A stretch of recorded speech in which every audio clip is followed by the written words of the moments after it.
नमस्कार। देश काल में आपका स्वागत है। मैं हूं मुकेश कुमार। दोस्तों, लंदन आकर एक नया अनुभव मिला है। हालांकि पहले भी लंदन आया था, लेकिन उस तरह से इस विषय के बारे में मैंने नहीं सोचा था जो इस बार सोचने को मिला। एक के बाद एक ऐसे अनुभव हुए जिनसे ये महसूस हुआ कि अगर वसुधैव कुटुंबकम की कोई धारणा है, जिसमें दुनिया ही एक गांव है, हमारा कुटुंब है, तो वो लंदन में आकर आप बेहतर तरीके से देख सकते हैं। हिंदुस्तान में भारतीय या हिंदू शास्त्रों में बेशक इस बात का जिक्र हो वसुधैव कुटुंबकम का, लेकिन हम लोग अपने गोत्र को ही कुटुंब मानते हैं, अपने देश को कुटुंब मानने के लिए तैयार नहीं होते हैं। दुनिया की तो बात छोड़ ही दें, अपने गोत्र, अपनी जाति, अपने धर्म, इसी में उलझे रहते हैं। लेकिन लंदन जब आते हैं तो आप देखते हैं कि तमाम तरह के रंगों के लोग, तमाम तरह की नस्लों के लोग, तमाम तरह के परिधानों के लोग, तमाम तरह के खान पान के लोग यहाँ किस तरह से बसे हुए हैं और एक दूसरे से गुथे हुए हैं। यानी पूरे आपको सड़कों पर, गाँव में, बसों में, रेस्तरां में, हर जगह आपको हर रंग के लोग मिल जाएंगे। भारतीय मूल के मिलेंगे, पाकिस्तानी मूल के मिलेंगे, बांग्लादेश मूल के मिलेंगे, एशियाई जो ईस्टर्न एशिया है उसके मूल के लोग मिलेंगे, यूरोप के विभिन्न देशों के लोग मिलेंगे, अफ्रीकी मूल के लोग आपको देखने को मिलेंगे। और ये ऐसा नहीं कि किसी एक कोने में मिलेंगे, कहीं एक जगह मिलेंगे। आप जहाँ जाएंगे वहीं आपको इर्द गिर्द इस तरह के चेहरे देखने को मिलेंगे। और तब आपको महसूस होगा कि ये जो विश्व नागरिकता की अवधारणा है या विश्व बिरादरी की जो अवधारणा है वो क्या है, और यहाँ पर किस तरह से लंदन में ये दिखती है, नज़र आती है। मैं जिन टैक्सियों में बैठा, किसी में पाकिस्तानी था, किसी में अफ़गानी टैक्सी ड्राइवर था, किसी में पोलिश टैक्सी ड्राइवर थी, किसी में भारतीय मूल का था, अंग्रेज़ भी था। तो इस तरह से अलग अलग तरह के टैक्सी ड्राइवर मिले। जिन होटलों में मैं ठहरा वहाँ भी मुझे अलग अलग तरह के बांग्लादेशी भी मिले, मुझे हैदराबाद के बच्चे मिले जो यहाँ पढ़ाई कर रहे हैं और पार्ट टाइम काम भी करते हैं। एशियाई मूल के तो मैंने कहा ही, वो तो है ही। अफ्रीकी मूल के भी बहुत सारे लोग यहाँ आपसे मिलते हैं। तो ये एक तरह से यूँ कहना चाहिए कि दुनिया भर की नदियों का संगम लंदन में हो रहा है। ये कैसे चमत्कार है। सोचिए कि एक सोसाइटी कितनी टॉलरेंट है, कितनी सहिष्णु है कि उसमें इस तरह की तमाम संस्कृतियाँ, तमाम नस्लें आकर यहाँ पर घुल मिल रही हैं। ठीक बात है कि ब्रिटेन के समाज में इस समय तनाव है और जो प्रवासी हैं, जो बाहर से आने वाले लोग हैं, उनके खिलाफ एक गुस्सा भी है, उनको वापस भेजने की एक कोशिश भी है।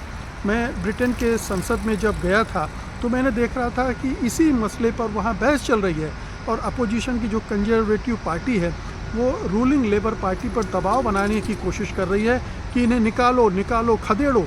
एक तरह की भावना जो पूरे यूरोप में, अमेरिका में और दूसरी जगहों पर देखने को मिलती है वो यहाँ भी है, लेकिन उस स्तर की नहीं है।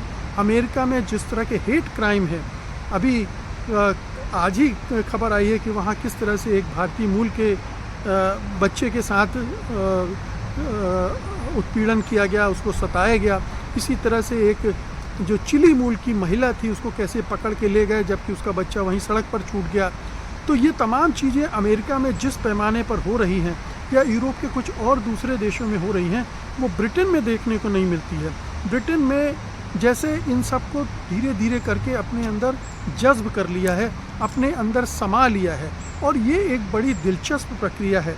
हालांकि इसके पीछे एक औपनिवेशिक पृष्ठभूमि है, क्योंकि ब्रिटेन ने दुनिया भर में अपने साम्राज्य फैलाए, अपने उपनिवेश बनाए, और चूँकि उनसे एक राब्ता रखना था वहाँ के नेटिव से, वहाँ के स्थानीय लोगों से, तो उनको अपने साथ मिलाया भी। कुछ को वो लंदन भी लाए, ब्रिटेन भी लाए, बसाया, उनको तरह तरह के रोज़गार उपलब्ध कराए। तो ये तमाम चीज़ें वो करवाते रहे। इस वजह से एक तरह का एसिमिलेशन, जो मेल मिलाप विभिन्न संस्कृतियों, विभिन्न जातियों, नस्लों, धर्मों के साथ था, वो अंग्रेज़ों का ज़्यादा लंबे समय तक चला और वो घुल मिल गए। अंग्रेज़ों ने भी उन्हें, माफ़ कीजिएगा, उन्हें एक्सेप्ट कर लिया। और इस तरह से एक नया जो ब्रिटेन में जो एक नई चीज़ देखने को मिली, जैसे बोलते हैं ना मेल्टिंग पॉट, जिसमें सब आकर घुल मिलकर एक हो रहे हैं। किसी ने अपनी पहचान को गुम नहीं किया है, छोड़ी नहीं है, किसी ने अपनी पहचान छोड़ी नहीं है। हिंदू है वो हिंदू की तरह रह रहा है, मुसलमान है मुसलमान की तरह रह रहा है, अपनी दाढ़ी रख रहा है, उनकी महिलाएं बुर्का पहन रही हैं, स्कार्फ लगा रही हैं, और इसी तरह से जो दूसरे समुदाय के लोग हैं वो भी अपने को अपने अंदाज में रहते हुए इस समाज का हिस्सा बना रहे हैं। टकराव है लेकिन उस तरह का टकराव नहीं है। अब देखिए हिंदुस्तान और पाकिस्तान आपस में किस तरह से गुत्थम गुत्था हो रहे हैं, लेकिन यहाँ जितने भी हिंदुस्तानियों और पाकिस्तानियों से मेरी मुलाकात हुई उनके अंदर उस तरह की भावना नहीं है जैसे हिंदुस्तानियों और पाकिस्तानियों के बीच वहाँ अदावत की है। ये जितने भी लोगों से बात हुई ये कह रहे थे ये तो सारा राजनीति का खेल है, ये राजनीति करवा रही है, राजनीति आपस में लड़ा रही है, और ये काफ़ी हद तक हकीकत भी है। दोनों देशों के हुक्मरान आपस में अपनी राजनीति को चलाने के लिए आपस में एक दूसरे के बीच में एक बेमनस्य पैदा करते हैं और आपस में लड़ते लड़ाते हैं और अपना वोट बैंक मजबूत करते हैं। तो वो एक हकीकत है। लंदन में भी इस तरह की राजनीति होती है, लेकिन लंदन या आप ये कह लें कि ब्रिटेन का समाज जो है ज़्यादा खुला हुआ है, ज़्यादा लोगों को एक्सेप्ट करने के लिए तैयार है। इस अभी कुछ समय को छोड़ दीजिए, जो अभी का पिछले कह लें कि 10 साल 12-15 साल का वक्फा है, इसको छोड़ दें। इसी दौरान ब्रेग्जिट का भी मामला हुआ जिसमें ब्रिटेन ने अपनी पहचान यूरोपीय यूनियन में विलीन करने से मना कर दिया, अपनी मुद्रा पाउंड को भी बरकरार रखा और अपनी पहचान को बनाए रखा। इसके बावजूद अपनी पहचान को बनाए रखते हुए दूसरी पहचानों के साथ कैसे तालमेल करना है, कैसे उनके साथ मिल के चलना है, ये ब्रिटेन के समाज ने सीखा है, अंग्रेज़ों ने सीखा है। इसीलिए दुनिया भर से लोग आते हैं और यहाँ इस समुदाय का हिस्सा बन जाते हैं, इस समाज का हिस्सा बन जाते हैं। ये एक तरह का लेसन है, एक तरह का सबक है पूरी दुनिया के लिए, जो आपस में विभिन्न तरह के जातीय, नस्ली, भाषाई, धार्मिक उन्माद से ग्रस्त हैं, एक दूसरे पर आरोप प्रत्यारोप करते रहते हैं, एक दूसरे से लड़ते रहते हैं, एक दूसरे के खिलाफ नफरत पैदा करते रहते हैं, हिंसक अभियानों में हिस्सा लेते हैं। भारत में ये बड़े पैमाने पर हो रहा है। भारत जितना भी दावा करे, भारतीय संस्कृति को लेकर जितने भी बड़े बड़े दावे किए जाते रहें, लेकिन वो इस मुकाम से अभी बहुत कोसों दूर है, कोसों पीछे है। वो लगातार अपनी तंग नज़री में कैद है और हाल के वर्षों में ये बढ़ गई है जब से ये हिंदुत्व और फासीवाद की लहर भारत में खड़ी हुई है। तो ये बड़ा दुर्भाग्यपूर्ण है कि भारत में वो परिवर्तन नहीं दिख रहा। हालांकि यूरोप के बहुत सारे देश जो पहले खुले माने जाते थे, वहाँ फ्रांस में उस तरह की बात अब नज़र नहीं आ रही है। जो जिस तरह का लोकतांत्रिक और खुला समाज वो था, वहाँ भी एक तरह का इस्लामोफोबिया देखने को मिलेगा। यूरोप के बहुत सारे देशों में इस्लामोफोबिया देखने को मिलेगा। ब्रिटेन में इसके अनुपात में बहुत कम है, लेकिन वो आ रहा है, उसका असर है। इस सब के बावजूद अगर लेबर पार्टी चुनाव में जीती और उसकी सरकार है, तो ये भी एक मानने की बात है कि इस विपरीत माहौल में लेबर पार्टी का सत्ता में आना, जो कि ज़्यादा कहना चाहिए कि टॉलरेंट है, दूसरे समाजों के प्रति उनको ज़्यादा डेमोक्रेटिक है, ज़्यादा उदार है, लिबरल है, वो उस तरह की पार्टी का सत्ते में आना ऐसे माहौल में वो भी एक बड़ी उल्लेखनीय बात है।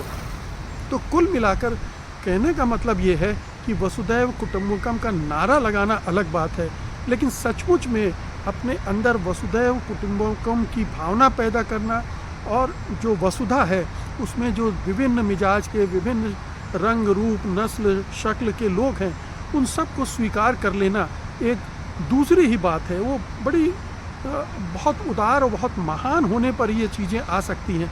अब देखिए प्रधानमंत्री नरेंद्र मोदी ने जब चीनी माल का जिक्र किया तो गणेश जी की छोटी छोटी आँखों की बात की।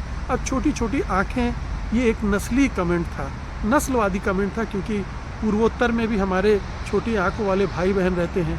बहुत सारे पहाड़ों में, लद्दाख में या उत्तराखंड के ऊपरी हिस्सों में भी छोटी आँखों वाले रहते हैं। तो वो ये एक नस्लवादी नज़रिया प्रधानमंत्री का उसमें नज़र आया था। हालांकि ये बार बार आता रहा है और संघ परिवार की तो ये उसकी घुट्टी में है, उसके ब्लड में ऑपरेशन सिंदूर बहता है कि नहीं बहता, लेकिन ये नस्लवाद ज़रूर बहता है। तो ये हमें सबक सीखने चाहिए, दुनिया को सबक सीखना चाहिए। अमेरिका में आए दिन हेट क्राइम होते हैं, आए दिन एक नस्ल के लोग दूसरे नस्ल लोगों पर फायरिंग कर देते हैं और 10, 20, 25, 50 लोगों को मार डालते हैं। ये एक आम घटना हो गई है। मध्य पूर्व में इस तरह की घटनाएं आम हो गई हैं और इज़राइल तो नस्लवाद की चरम पर पहुंचा हुआ है। जिस तरह से वो कत्ले आम मचा रहा है, बर्बरता कर रहा है गज़ा पट्टी में, वेस्ट बैंक में, उसकी तो मिसाल ही इस सदी में देखने को नहीं मिलेगी। हिटलर के बाद 100 साल बाद दूसरा एक ऐसा घटनाक्रम है जिसमें इज़राइल जो यहूदियों ने भुगता है वही वो फ़िलिस्तीनियों पर कर रहे हैं, दूसरे ममालिकों पर कर रहे हैं। तो ये एक मैसेज लेना चाहिए हमें लंदन के इस मिक्स कंपोजिट कल्चर से, मिली जुली संस्कृति से, और सीखना चाहिए, क्योंकि भविष्य में तो यही होने जा रहा है। आप इसे टाल नहीं सकते। दुनिया जिस तरह से करीब आ रही है, मेल जोल बढ़ रहा है, आना जाना बढ़ रहा है, तो अंततः तो 100-200 साल बाद सब लोग सब जगह पाए जाएंगे और सबको सबके साथ एडजस्ट करके रहना पड़ेगा।